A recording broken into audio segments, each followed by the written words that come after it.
Yesterday, Chip Kelly said Colin Kaepernick is still the 49ers' number 2 quarterback, adding that he doesn't think Kaepernick is 100% yet. We're joined by former NFL head coach Eric Mangini. Eric, welcome. How are you? I'm doing good. Good to see you again, Skip. Coach, how's it going? Good. You spent the last 3 years in the 49ers coaching staff. You've seen a lot of Colin Kaepernick. Do you think that he should be the starter? No, not, at this point, I don't think so. I think that 3 games for Blaine in a new system, he hasn't lit it up, but I don't think it's enough time. I think you got to wait and give him a little bit more time. And he's faced Carolina, he's faced Seattle, he's faced some really tough defenses, so he needs more time. And when you make a quarterback change, you better be right, because it's hard to go back. So you want to be sure that that's the right decision for the team at that time, and then when you're moving forward, full steam ahead. I think all the outside issues with Colin plays a factor in this decision. How? Well, I think it's one of those things where they've settled in to what the reality is right now, and Colin is the backup quarterback, and it's been discussed, and that's where it is. And from a distraction perspective, it really hasn't been much of a distraction. Things have settled down. I think when he becomes a starting quarterback, that changes, and it changes dramatically. Absolutely. And you've got to factor that stuff in. And I think Chip is smart in the sense of saying he's not ready physically, because now he doesn't have to make a decision which incorporates that. But to say he doesn't know when he's ready, or he doesn't really know what his health is, you meet with a trainer every single day. You know what the health of your players are. He's the number 2 quarterback on the roster. Christian Ponder hasn't been active at all this season, so he's okay if he has to go in the second play of the game, but he's not okay to start the game. To start the game, So I think that's smart from his perspective to push it into the injury category so that you don't have to make a decision. So just so I get this straight, you think that if Colin became the starting quarterback, that his protest, his sitting first, kneeling now during the anthem, could become an even larger issue that would impact the team because he's the starting quarterback? It's definitely going to become a larger issue, because in his role now, everybody, we've talked about it. It happens at the start of the game, but really then the game happens. And everybody's talking about the game. Everybody's evaluating the game. If he's the starting quarterback, it's going to be talked about throughout the course of the game. He's going to have the press conferences during the week. All the players are going to be asked about it.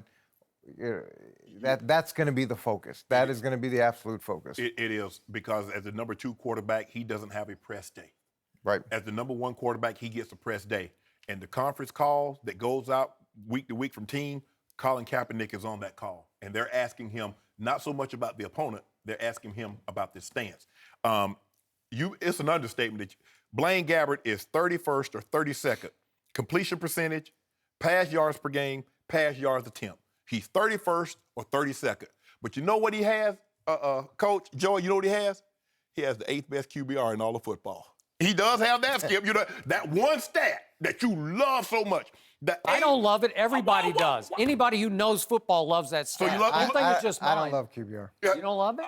No, I think it's subjective. Who's doing the evaluation of whether or not, something is good or bad? Who's You like the quarterback rating, the passer rating? I like it in the sense that it's consistent and that you can just look at it over bogus. time. It's absurd. Well, It doesn't take into account so much that happens in football. But with QBR, there's someone subjectively saying it's a drop, it's not a drop. Well, what if he's a fan of the team that the guy dropped the ball, didn't?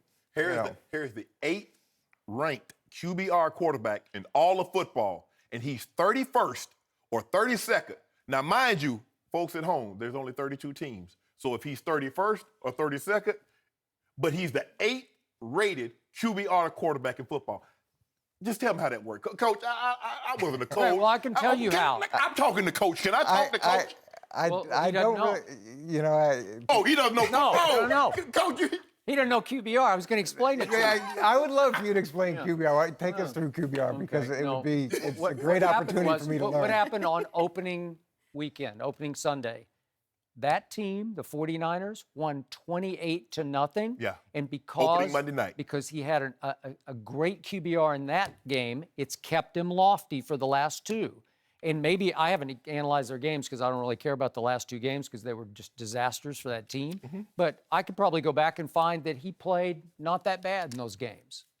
So what is not that bad? I thought the objective was to win, not to play that bad. Coach, when you get in front of your team, you as a head coach, you say, guys, Wait a second, you just can I talk to Coach? I'm going to let you have your opportunity. Yeah. Coach, when you got up in front of your team, did you say, you know what, guys? We want to play not that bad or we want to win? No, you definitely want to win. Okay. Yeah, that's the goal. But from the QBR perspective, the thing that I struggle with, Skip, is the subjective element to that. And I'm not saying that QB rating is the be-all, end-all of statistics. The passer but at rating. Least the passer rating. Yeah. At least it's consistent. It's objective. It's Touchdown, interceptions, yards. It's straight across the board, and it's the same for everybody. Okay, so back to Kaepernick. All right. It disturbs me that the stance he has taken, even though I don't love the way he is protesting, I do love his stance, and I Right. do love the message that he's sent. Okay. And I do love the progress that is created toward the understanding, the awareness of that issue. So I'm fully with him, and I think he's handled it beautifully. And that was one thing I didn't get to talk about the last segment. But LeBron was eloquent, talking about how eloquent Kaepernick has been in defending, in explaining his stance. Correct. Because he knows history. He didn't just go off half-cocked, where he wasn't sure what he was talking. Correct. He gets it. Yes. And he can speak it and drive it home. So I really respected his maturity with his stance, because it's a tough one to talk about. Yes. And he has talked about it. But it disturbs me that the organization could, and you were obviously there last year, but in what, 2 years before that? Yeah, 3 years. 3 years. So it's disturbing to me that this could keep him from becoming the starting quarterback, even though I hear what you're saying, because it would be an internal issue because of what you said. He's going to get asked more and more about it. And then if he kneels during the anthem, can he refocus and then go out and Right. play quarterback? It's the hardest position to play in sports.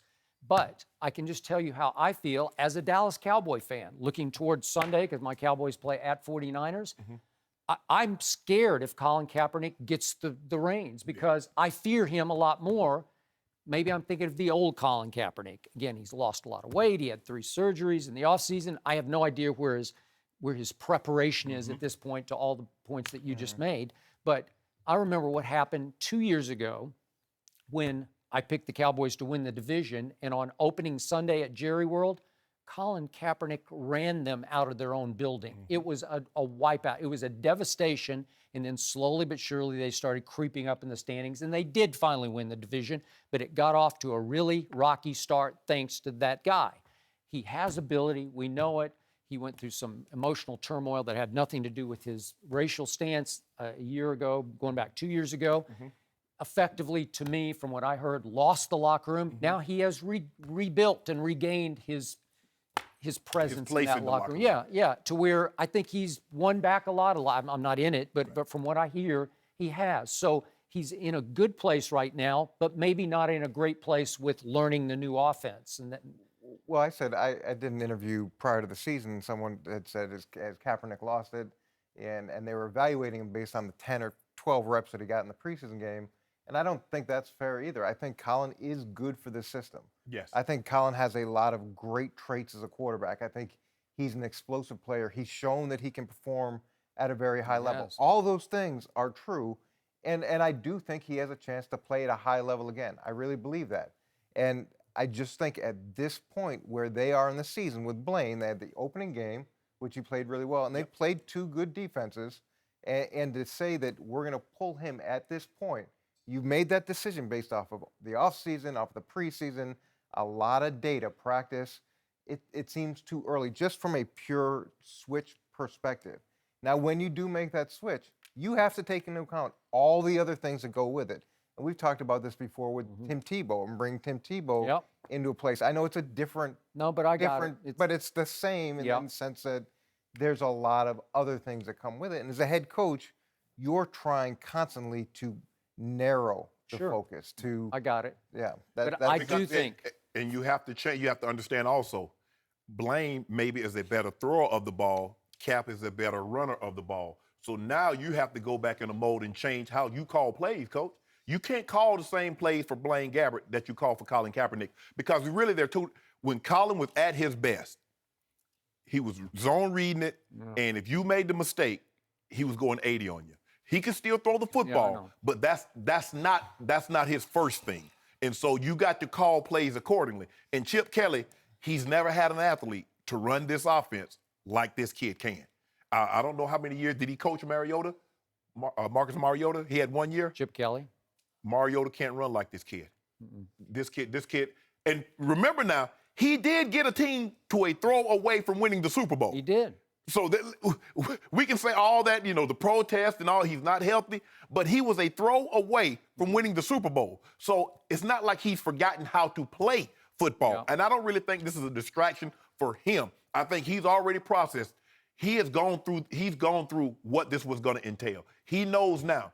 So I believe that if he's given the opportunity, and I agree with you, Coach, I think it's a little early, but by week 6, 8 at the latest, you'll know where you are, and I believe Cap will be in there, unless Blaine Gabbert just, wins 3 of his, next 4 starts. Or something I'd be curious to see as they press Chip on the health question. Because if he's the number 2 guy, you got no well, third guy. He's not healthy enough to be the starter, but he's healthy enough to be the number 2, and you don't have a quarterback that's active, and you're not sure when the guy's coming back. Right. Yep. But you meet with the trainer every day, and it's your backup quarterback. I think there needs to be some clarity there. Yeah, you probably meet with the trainer twice, early in the morning and late afternoon if somebody gets nicked. Yeah, because the whole week is based off of who's available, who's not available. The and worst planning. thing that happened to Colin Kaepernick was a guy you know very well, Jim Harbaugh, left or got run out the back door, however you want to look at that. I thought Jim Harbaugh was great with Colin Kaepernick, built his confidence up, put him in the right position to do what he did best. It was a beautiful thing to watch. But I also believe that Chip Kelly could be good with Yes. Colin Kaepernick if he would trust that Colin could handle the off the field. I believe he could. I've seen enough from Colin Kaepernick handling the press conference. I think he would be just fine with it. That's just me. And from a learning perspective, Colin's a smart guy, and Colin was asked to do a lot of things in Jim's system. Sure. Check with me's, kills. There were, and the volume of plays. We had a significant volume of plays. He handled all that really well. So I'm confident that from a learning perspective, that won't be a problem at all with the system.